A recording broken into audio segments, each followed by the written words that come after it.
दो रहस्य भरी प्रश्नों की जानकारी। दोस्तों पहला प्रश्न है, कैसे हुई थी राधा की मृत्यु?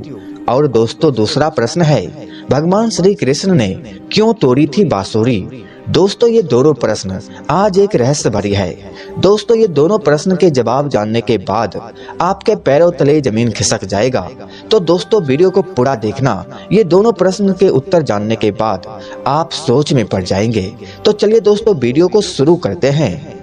जब भी प्रेम की बात होती है तो दोस्तों श्री कृष्ण राधा के प्रेम की मिसाल सबसे पहले आती है। राधा श्री कृष्ण के प्रेम श्री कृष्ण का बचपन का परमात्मा का मिलन। श्री कृष्ण जब 8 साल के थे तब दोनों में प्रेम की अनुभूति थी। राधा श्री कृष्ण के दैवीय गुणों से परिचित थी। उन्होंने जिंदगी भर अपने मन में प्रेम की स्मृतियों को बनाए रखा। यही उनके रिश्ते की सबसे बड़ी खूबसूरती थी। कहा जाता है कि दोस्तों श्री कृष्ण को केवल 2 ही चीजें सबसे ज्यादा प्रिय थी। ये दोनों चीजें भी आपस में एक दूसरे से गहराई से जुड़ी हुई थी। दोस्तों पहला चीज था बांसुरी और दूसरा चीज राधा।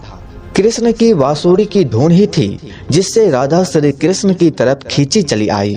राधा की वजह से श्री कृष्ण बांसुरी को अपने पास ही रखते थे। भले ही श्री कृष्ण और राधा का मिलन नहीं हो सका, लेकिन उनकी बांसुरी उन्हें हमेशा एक सूत्र में बांधे रही। श्री कृष्ण के जितने भी चित्रण मिलते हैं उसमें बांसुरी जरूर रहती है। बांसुरी श्री कृष्ण के राधा के प्रति प्रेम का प्रतीक है। दोस्तों क्या आप जानते हैं भगवान श्री कृष्ण से राधा पहली बार तब अलग हुई थी जब मामा कंस ने बलराम और कृष्ण को आमंत्रित किया। वृंदावन के लोग यह खबर सुनकर दुखी हो गए। मथुरा जाने से पहले श्री कृष्ण राधा से मिले थे। राधा श्री कृष्ण के मन में चल रही हर गतिविधि को जानती थी। राधा को अलविदा कहकर श्री कृष्ण उससे दूर चले गए। कृष्ण राधा से ये वादा करके गए थे कि वो वापस आएंगे, लेकिन कृष्ण राधा के पास वापस नहीं आए। उनकी शादी भी रुक्मिणी से हुई। दोस्तों आपको यह जानकर हैरानी होगी, रुक्मिणी ने भी श्री कृष्ण को पाने के लिए बहुत जतन किए थे। दोस्तों आपको यह जानकर हैरानी होगी कि राधा की तरह ही श्री कृष्ण से रुक्मिणी प्यार करती थी। रुक्मिणी ने श्री कृष्ण को एक प्रेम पत्र भी भेजा था कि वह आकर उन्हें अपने साथ ले जाए। इसके बाद ही कृष्ण रुक्मिणी के पास गए और उससे शादी कर ली। कृष्ण के वृंदावन छोड़ने के बाद से ही राधा का वर्णन बहुत कम हो गया। राधा और कृष्ण जब आखिरी बार मिले थे तो राधा ने श्री कृष्ण से कहा था कि भले ही वो उससे दूर जा रहे हैं, लेकिन मन से कृष्ण हमेशा उसके साथ ही रहेंगे।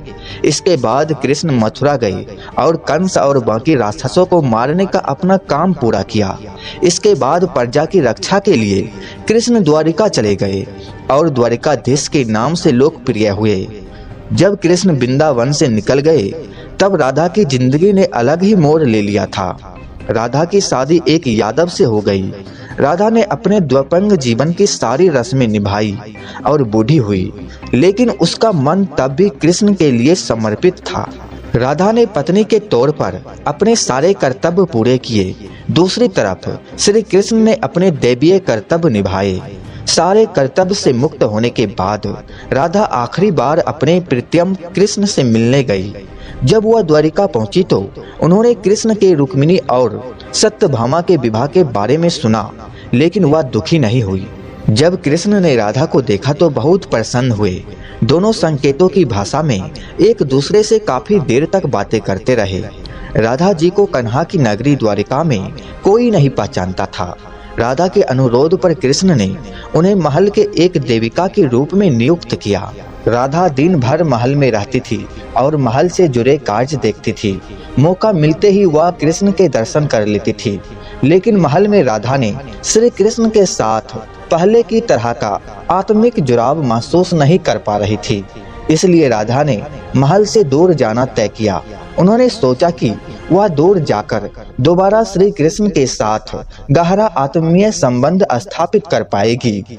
उन्हें नहीं पता था कि वह कहाँ जा रही है, लेकिन भगवान श्री कृष्ण जानते थे। धीरे धीरे समय बीता और राधा बिल्कुल अकेली और कमजोर हो गई। उस वक्त उन्हें भगवान श्री कृष्ण की आवश्यकता पड़ी। आखिर समय में भगवान श्री कृष्ण उनके सामने आ गए। कृष्ण ने राधा से कहा कि वह उनसे कुछ मांगे, लेकिन राधा ने मना कर दिया। कृष्ण के दोबारा अनुरोध करने पर राधा ने कहा कि वह आखिरी बार उन्हें बांसुरी बजाते देखना चाहती है। श्री कृष्ण ने बांसुरी ली और बेहद सुरीली धुन में बजाने लगे। श्री कृष्ण ने दिन रात बांसुरी बजाई, जब तक राधा आध्यात्मिक रूप से कृष्ण में विलीन नहीं हो गई। बांसुरी की धुन सुनते सुनते राधा ने अपने शरीर का त्याग कर दिया। दोस्तों, भगवान श्री कृष्ण जानते थे उनका प्रेम अमर है। राधा की मृत्यु को बर्दाश्त नहीं कर सके। श्री कृष्ण ने प्रेम के प्रति संग अंत के रूप में बांसुरी तोड़कर झाड़ी में फेंक दी। उसके बाद से श्री कृष्ण ने जीवन भर बांसुरी या कोई अंत वादक यंत्र नहीं बजाया। कहा जाता है कि जब द्वापर युग में नारायण ने श्री कृष्ण का जन्म लिया था, तब माँ लक्ष्मी ने राधा रानी के रूप में जन्म लिया था, ताकि मृत्यु लोक में भी उसके साथ ही रहे। दोस्तों, आपके मन में कोई सवाल है तो कमेंट में पूछ सकते हैं, और हमेशा रहस्य भरी जानकारी के लिए आप मेरे चैनल को सब्सक्राइब जरूर कीजिएगा।